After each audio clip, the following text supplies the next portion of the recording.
guys, thank you for tuning in to the third episode of Cup of Tech. Today I've got another hot cup of coffee. Really dying for this one. It's been a long day. I've got a fair bit of news to get through, but before I begin, thank you for everyone who commented in the previous show. It was good to see even more viewers than the first episode, so it's good to see it growing. Keep sharing it and keep talking to people about it. I asked last week, what's your next phone? What do you got now and what do you want next? So many people wanting to wait out for the iPhone 5. The majority of the comments were people, oh, I've got an iPhone 4, really looking forward to the iPhone 5 and things like that. A couple of people interested in the S3, but anyway, that's cool. Some people with their drinks again. I've got coffee. What have you got? Let me know. Without further ado, I got some news to tell you.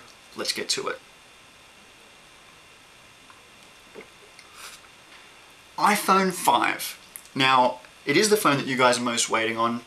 Coincidentally, I had a call. I had a phone call the other day from someone who's in the telco industry and had some news that they had to share with me. Now, it is just hearsay. It's something that I've heard. I'm not going to say it's complete fact. Always, leading up to the iPhone 5, you have rumors. Now, people will say, this is fact, this is happening. You never really know.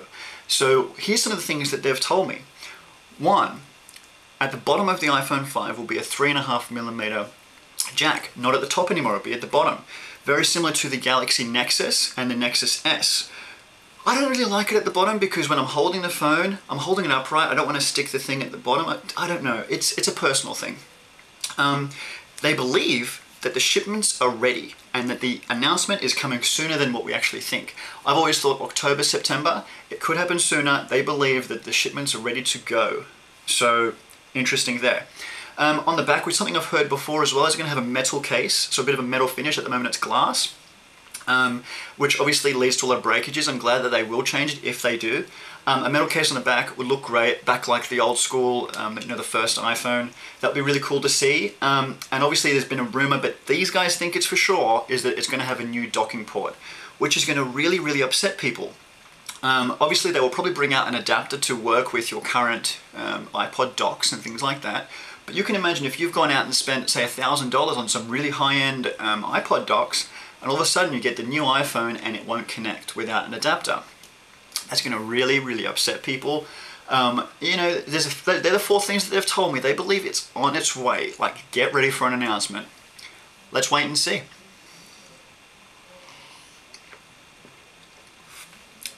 Speaking of docks, now not all docks have an iPod connection. In fact, there's quite a lot of docks which are coming with just a Bluetooth connection so that you stream your music wirelessly. The big benefit of that is for people who don't have iPhones, such as myself. I need something to stream music to with this. I can't put this into a dock, there's no thing. So anyway, Bluetooth docks becoming quite a bit of a hit. A lot more coming out, even Bose is releasing them.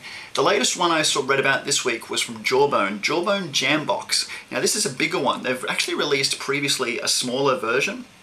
But this one's coming out and it sounds kind of cool. It still runs on battery power as well, so it's quite portable, and it's got the buttons on the top. I love the red version because I'm a Ferrari fan and it will fit in perfectly with all the little red things in this room.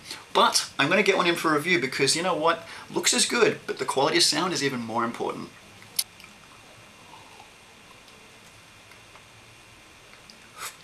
This week in the UK, there was a huge, there's court cases. Samsung and Apple, they're in court all the time. Apple's always suing Samsung for something and Samsung's trying to push back about something else. This time in the UK, a really interesting ruling happened. The judge, between a case to try and stop the Galaxy Tab from selling in the UK, the judge ruled that, no, these two tablets are not similar because the Galaxy Tab is not as cool as the iPad. That's a quote. It's not as cool. So it can't infringe on any patents because, look at it. Wow, I mean, if I went to law school and that was the judgment that I made on a huge case like that, that'd be interesting. So really interesting to hear that. And then the funny part was that Samsung actually pushed back on them again. One of their arguments to Apple was that you were not the first to release tablets into the world. What about the Etch-a-Sketch? Remember the Etch-a-Sketch? Little windy wheels, draw pictures on your screen? I don't know what's going on in this world anymore. These kind of Courtroom dramas are way out of hand and stupid. I'm tired of seeing everyone suing each other for what? A phone is a phone, a tablet is a tablet. I'm sorry, no one owns the word tablet. It's fact. You cannot tell everyone that, oh, I was the first one to design a chair, so every chair that follows, I'm going to take them to court because they shouldn't be there. It's called competition. This is what the world we live in. Get used to it.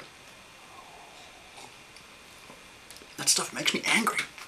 Speaking of Android, sort of, not really, Google Maps have updated their systems for directions. Now, you know you can get walking directions and car directions if you're driving. This week in Australia, they've also announced cycling. So, I don't know, if you're not from Australia, you might not know this, but we have a lot of cyclists in this country, and it's almost every day that I could be driving and I'll see someone on the road who's riding. So you'll now actually, if you're a cyclist, be able to navigate your route using Google Maps and actually uses cycleways, and it tells you when you need to get off your bike and walk across the street and things like that. Really, really cool, because anyone who's ever wanted to take up cycling before, who knows where to go and what the safest way to do it is. So kudos to Google for doing that. One of the things which did disappoint me, which is where I was referring to Android, is I couldn't do it on the Maps application on the phone. So if it was myself and I was riding, I'd probably be using my phone to navigate. I probably wouldn't want to print out some sheets of paper. So, you know, it's a good start, but hopefully there's going to be more of it coming. So stay tuned for that one.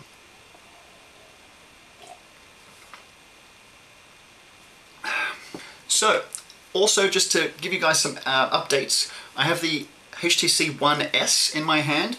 I'm going to be doing a full review of this next week. I've been using the Sony Blu-ray player, which I showed you last week. Really, really impressive smart TV functions. It's going to be very interesting to see whether it's worth keeping that over a Google TV. I'm just going to say that straight up. HTC One V is now available in Australia. I kind of said it last week in the show because it wasn't meant to be there, but you know what? It turned out to be true. So get your Jay Leno Chin phone now from Optus, I believe. That's my show. Thank you. Thank you for watching. I'm going to finish this cup and come back in a second. Alright guys, as I like to finish my show, question of the week. What do you want in the iPhone 5? What is the one thing that would make you want to buy it more than anything else? What is it? Let me know. Comment below and I'll put it in next week's show. Thanks for watching. We'll see you in the next cup next week.